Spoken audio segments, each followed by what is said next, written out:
Hello BookTube.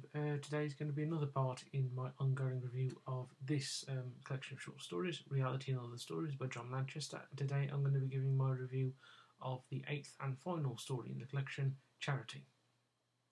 The story is told from the point of view of an ex-teacher who is working in a charity shop.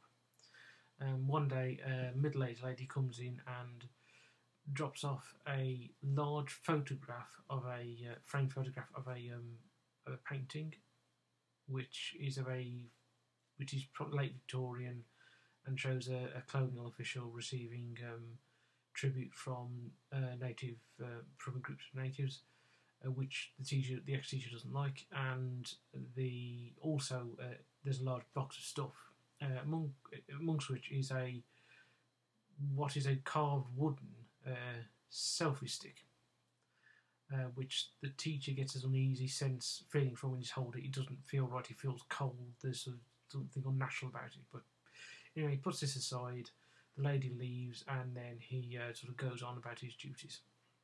Then a young woman comes in called Alice, who was one of his former students. She's a fashion student at the local university, and she comes into the shop sort of looking for second-hand clothes, which are from sort of well-known brands. The teacher himself hasn't got any interest in clothes, so he doesn't quite know what. He's given a list of things to keep an eye on, but he kept losing it. I mean, as far as he's concerned, any money that's sold in the charity shop is free money for the charity, and so if the customers get something for a bargain, so be it. The young woman, Alice, takes a look in the box, having sits there, and she sees the selfie stick, and she tests it out, and she really likes the picture, so she buys it. The teacher feels slightly uneasy about this because the teacher and Alice sort of recognise each other, and they have a small conversation about the school days. And anyway, so he feels uneasy about doing this, but he just thinks that he's him being superstitious and takes the money and hands over the selfie stick, and then Alice leaves. A few weeks later, Alice comes back in. A few months later, Alice comes back in, and it's now summer, and she comes in with two friends. But Alice looks like she's been on a starvation diet. She's really thin, everything's showing through. She just doesn't look well, and the ex-teacher sees this but doesn't say anything because he doesn't want to be rude, even though he's concerned about her. And then they buy some stuff and leave, but one of Alice's friends comes back and says, can you please do something, she needs help. And so the teacher is not sure what to do, but he gets somewhat concerned, and he decides to go and try and find out if he could find the name of the lady, or the address of the lady who bought the stuff in, so he can work out what's wrong with the stuff with that selfie stick, and also the photograph of the painting. And he finds on the back of the painting the address and the name of the owner, the lady's husband, and so he goes to see the lady, and she tells him that her husband, who was called Robert, his family were originally Belgian, and the colonial official who is painted in the photograph of the painting, and the lady has the actual painting in her living room, was one of her husband Robert's ancestors. He was a great uncle of some kind, and she learns that he was in the Belgian Congo, and he was involved in the stuff that the less savoury activities of King Leopold II's administration there. And her husband went off to what's now the Democratic Republic of Congo to find out more about his ancestors, found out this stuff about him, and came back. And he was a changed man.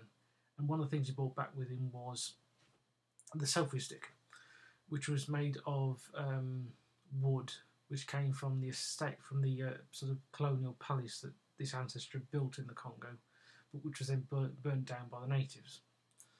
And so the ex-teacher, when he comes away from this, is convinced that something of the evil of the ancestors sort of transmuted itself into the to the selfie stick, and is causing harm to Alice. And so he goes back and he speaks to his manager, who's called Winifred, who, despite her name, is actually a woman in her early 20s. And Winifred sort of agrees with the teacher that there's something wrong with the self-stick and they need to get it back. And so they find Alice's address because she did a gift aid, which for those who don't know, if you're not from Britain, gift aid is what you can sometimes do if you have a job where the charity gets some money off your from the government when you pay sort of tax. It's a bit difficult to explain. I did want to work in a charity shop, and I had it explained to me, but that was about 3 or 4. That was before COVID, and so I've sort of forgotten it. But it's to do with getting sort of stuff knocked off VAT. I think it's VAT by the government. Anyway, when you do that, you put your details in, including your address, and so from that they're able to find Alice's address. And so they go to her, and the ex-teacher comes up with an excuse that the lady who donated the stuff donated the selfie stick by accident and wants it back. And so Alice, after sort of being a bit resistant, hand it over, and then the ex-teacher and Winifred leave, and the ex-teacher throws it in a nearby bin. But then he goes back because he wants to see what it is about this selfie stick that does what it does to people. Because whilst Alice was getting very thin, the lady's husband Robert got extremely fat. But in both cases, when the pictures were taken, they couldn't see anything wrong. They thought the picture was really good, made them look really good. And so the ex-teacher gets the stick out of the bin, puts his phone on it, takes a selfie, but the selfie shows him as a skull with his eyes hanging out, and maggots all over him, and he sort of drops it and sort of walks off in terror at it. Overall, I really like the story. It was a good, nice, chilling story. Seemed sort of throughout this collection with these reviews, with the review I've been doing with these different parts, I've been saying that some of the stories seem to be inspired by different authors, and this one, to me, seemed to be inspired very much by, in this case, E.F. Benson. And so it seemed very sort of like that. And I enjoyed it. I like very much John Lanchester, as ever with this John Lanchester's writing. He's able to get the sort of sense of the character over, as well as the sense of the location. Having worked at the charity shop, the way he describes the way that sort of charity shops work and the sort of people who come in is very much accurate. He points out that people who donate stuff to the charity shops are generally older, and they're either people who are sort of decluttering or they're the bereaved, whilst the people who come in to shop in there are generally younger. And so that's what he gets, and he also gets the sort of the sort of quietness and the sort of day-to-day elements of working in the charity shop really well.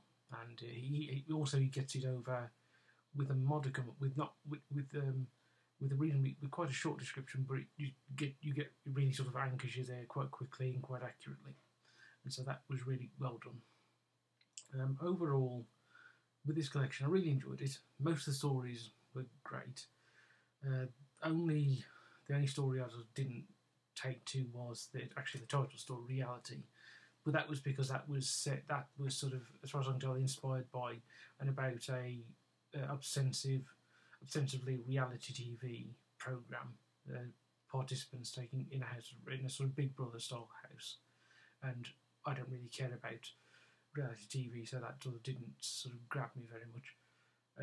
But overall, as I say, really enjoyed the stories, and I think, I'm not sure if it was the last part of this review or the part before, I said that I was in fact going to get Capital by John Lanchester, which is his big sort of satirical State of the Nation novel about Britain in the aftermath of it was written in the aftermath of the financial crash, but was about a sort of street in London and how its inhabitants react to the financial crash. So I am going to get that at some point, and I'm going to read it, and I'll put a review up.